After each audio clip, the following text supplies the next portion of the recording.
손상대 교수님께서 마지막이라고 하니까 여러분 제가 마지막입니다.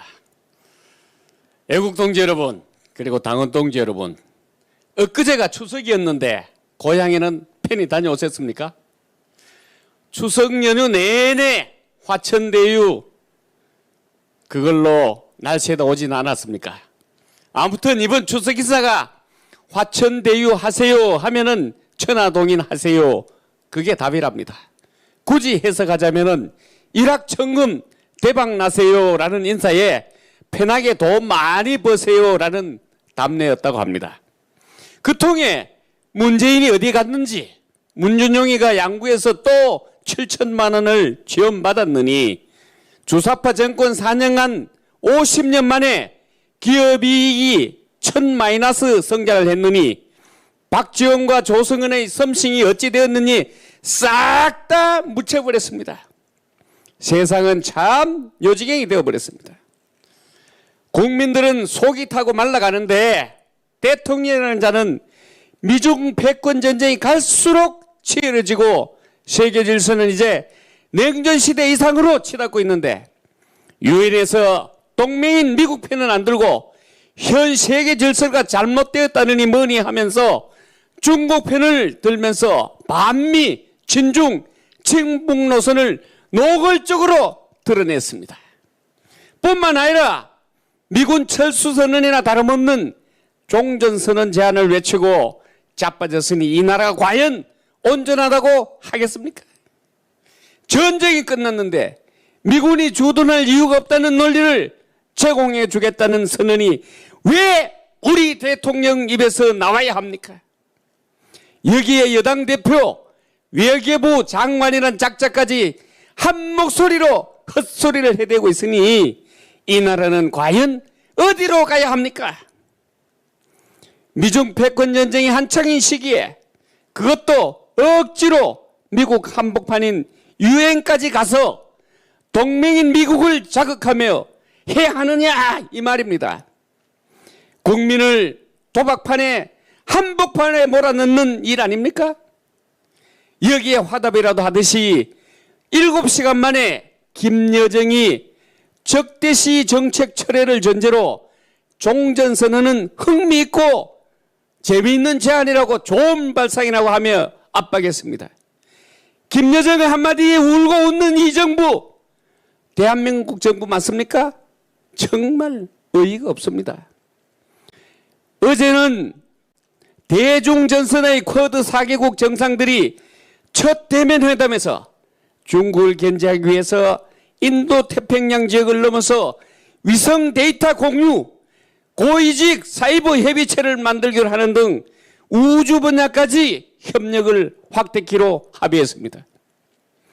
며칠 전에는 미국, 영국, 호주 삼각동맹인 오커스가 발족했고, 상호 첩보 동맹인 파이브 아이스에 우리나라와 일본, 독일을 포함시키는 내용이 담긴 국방수권법을 최근 미 하원에서 처리했고, 미 상원의 국방수권법에는 인도 태평양 첩보지휘소를 우리나라에 설치한다는 내용이 포함되어 있습니다.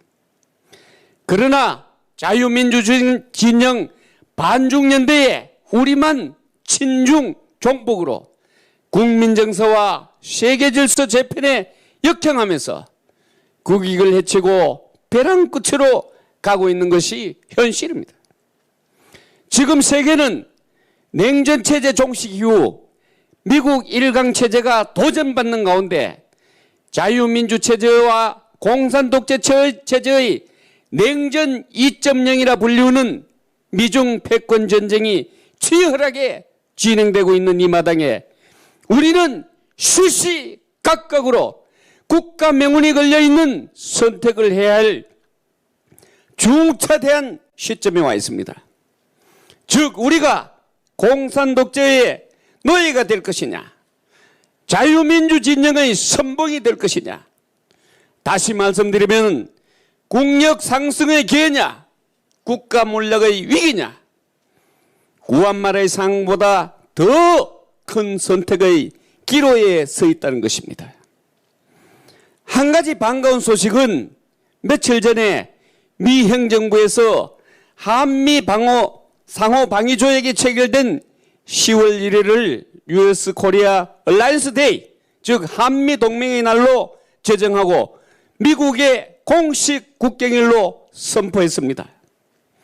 한미 동맹이 파열음을 내고 있는 가운데 들려온 반가운 소식이 아닐 수 없습니다. 물론 우리나라 언론에는 한 줄도 보도되지 않았습니다.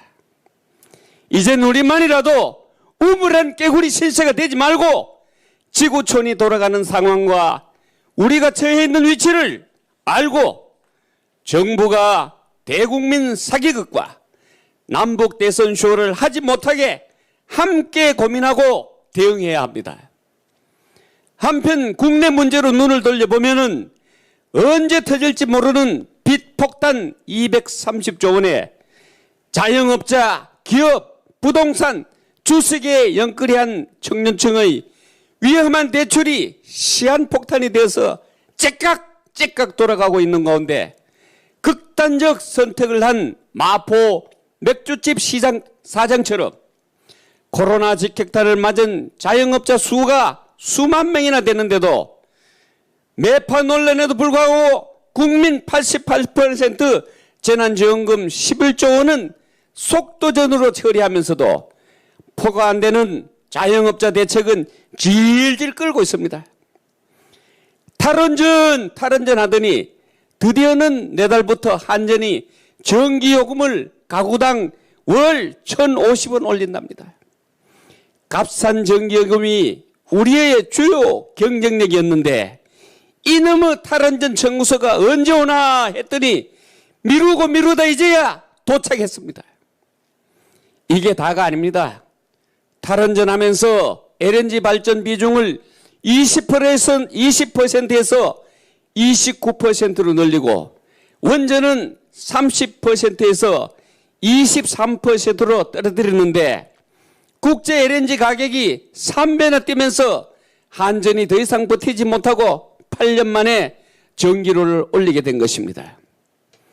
LNG 가격이 안 떨어지면 전기료는 내년에는 더 가파르게 오를 전망이라고 합니다. 가정용 도시가스, LNG, 휘발유 줄줄이 오를 것이라니 문재인표 탈원전 정책의 고지서는 이제 시작일 뿐이라는 것이 전문가들의 입장입니다. 벌써 잊혀져 가는 듯한 부동산 문제도 이 정부 들어 93% 이상 집값이 뛰고 26번의 대정부 정책이 실패하는 것을 우리는 똑똑히 봤습니다. 그 후에 임대차 보호 3법의 실패로 전월세까지 폭등하는 현실을 우리는 눈앞에서 보고 있습니다. 이래도 선무장 사람 잡는 부동산 정책을 고집합니까? 일자리는 또 어떻습니까? 이 정부 들어 고용의 악화는 특히 청년 일자리부터 질 좋은 일자리까지 꼬리를 감추고 알바형, 복지형, 노인 일자리로 채워졌으며 소주성, 최저임금제 52시간 단축 등이 오히려 일자리를 없애고 있지 않습니까? 청년들은 이제 알바 자리도 없습니다. 누가 이들을 벼랑으로 몰아냈습니까? 안보 문제는 이제 이야기도 할 수도 없을 만큼 이벤트로 전락했습니다. 지난 15일 북한이 탄도미사일 2발을 발사해도 핵을 재가동해도 이 종북 종중주사파 정권은 남북협의 위반이 아니다라며 감싸기부터 하면서 오히려 대북 지원을 늘리겠다는 등 남북 이벤트만 궁리하면서 대선용 남북 이벤트가 혹시 물 건너 갈까만 걱정하고 있습니다. 북핵 문제를 한치도 해결하지 못한 가운데 우리는 매일 뉴스에서 한동안 아프가니스탄의 민주주의와 인권이 어떻게 무너진지를 똑똑히 봤고 우리가 아무리 SLBM을 성공하고 좋은 무기를 갖추더라도 안보가 무너진 대한민국 군대가 사기를 잃게 되었을 때 어떻게 될 것인가를 구체적으로 보여줄 것이라는 경고를 우리는 깊이 새겨야 합니다. 이번 추석에 실컷 밥상에 올랐을 화천대유는 기네스북에 오를 만한 휘대의 민간인 합동으로 기획하고 주도한 사기 사건으로 언급하기도 부끄럽지만은 금덩어리 땅을 빼앗긴 성남 대장동 원주민들은 피를 토하는 심정으로 청와대 게시판에 조사해서 수익금을 환수해달라고 청원해서 하루 17만 명이 동의했지만은 그 청원을 바로 삭제해버렸습니다. 다 똑같은 도둑놈들 아닙니까? 성남시에서 주도한 관민합작 땅투기 개발 사업의 가장 핵심적인 유동규가 이재명이 수사라고 설레발이 치자 전화번호도 바꾸고 잠적해버렸습니다. 유동규 없이 수사가 됩니까? 결국 대선까지 시간 끌겠다는 이야기 아닙니까?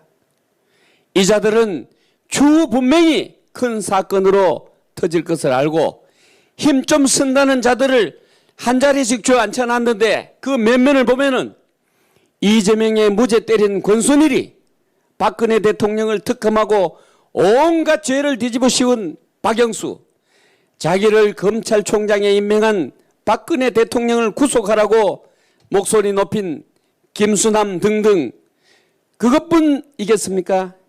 이 자들이 여당, 청와대, 법무부 등의 각 관련 부서의 방어막으로 코 깨지 않는 자가 얼마나 될까 심히 걱정스럽습니다. 자고로 돈 먹은 놈은 말이 없습니다. 청와대도 말이 없고 여당도 말이 없습니다. 이리저리 얽히고 설켜서 결국 지들끼리 신나게 헤쳐먹은 겁니다. 원주민들은 성남도시개발공사가 자기 땅을 시세 반값으로 후려쳐서 빨리 나가면은 돈을 더 주겠다고 회유를 하며 거의 강제로 토지 수용을 당했는데 청와대 게시판에 하소연해도 헛일이었습니다. 성남시에서 사기를 당하고 쫓겨난 그들은 지금 피눈물을 흘리고 있습니다. 자, 이제 우리가 어떻게 해야 합니까? 지난날 우리는 비가 오나 눈이 오나 아스팔트에서 피와 땀과 눈물과 땀을 쏟아부었습니다. 그러나 돌아온 건 허공의 메아리였고 돌아온 건 정가훈 목사님이나 김경주 총장님 그리고 손상대를 비롯해서 저는 물론이고 수많은 우파 인사들이 투옥되고 탄압받았습니다. 지금도 다들 열심히 재판받고 조사받으러 달립니다. 언론중재법은 무엇을 말합니까? 광화문 일대의 철제 펜스는 무엇을 말합니까? 코로나 방역을 도깨비 방망이처럼 휘두르면서 모이지도 말고 밥도 먹지 말고 입 닥치고 조용히 살라는 말 아닙니까? 자, 여기에 정권 교체밖에 답이 또 있습니까? 국민혁명밖에 답이 또 있습니까? 정권 교체로 국민혁명을 완성하려면 첫째로 대선 승리를 목표로 자유를 최우선 가치로 두고 후보 단일화를 통한 야권 통합을 제일 우선위에 둬야 합니다. 여기에는 반드시 불법 탄핵이 정리되어야 합니다.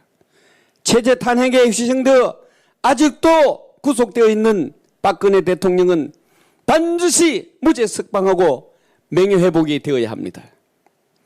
두 번째는 국민의 여망이 왜곡되어 프로그래머가 지도자를 뽑지 않도록 부정선거를 철저히 규명해야 됩니다.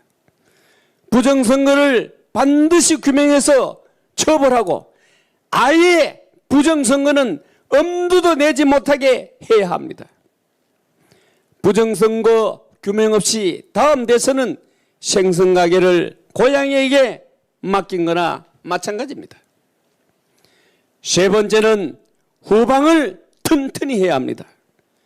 미군 철수로 이어지는 종전선언과 평화협정은 반드시 막아야 합니다. 입만 열면 미군 철수를 외치는 종북 종중주사파 국회의원 47명을 보십시오. 종전선언은 미군 철수 선언이고 평화협정은 항복선언임을 모르겠습니까? 미군이 철수하면 누가 좋아합니까?